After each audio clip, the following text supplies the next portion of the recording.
சூறை காற்றோடு அம்மனின் அருள் காற்றும் அரவணைக்கும் மாதம்தான் ஆடி மாதம். நம் முன்னோர்கள் எதை செஞ்சாலும் அதுக்கு பின்னாடி ஒரு காரணம் இருக்கும்.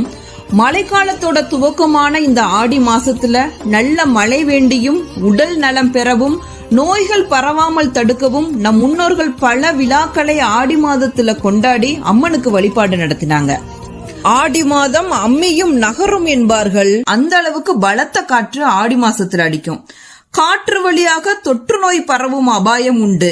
அதை தடுப்பதற்காகத்தான் ஆடி மாதத்துல வீட்டிற்கு முன் வேப்பங்குலைகளை கட்டி வைப்பது வழக்கம். வேப்ப இலை மிகப்பெரிய கிருமி நாசினி என்பதால் கிருமிகள் வீட்டில் வருவது தடுக்கப்படும். வேப்ப மரம் அம்மனின் அம்சமாக கருதப்படுகிறது. அம்பாள் தவம் செய்த மாதம் என்பதால் ஆடி மாத செவ்வாய் வெள்ளி கிழமைகளில் சிறப்பு பூஜைகள் நடத்தப்படுகின்றன. அம்மனுக்கு உகந்த மாதம், பெண்மை என்னும் சக்திக்கு பெருமை சேர்க்கும் மாதம் இந்த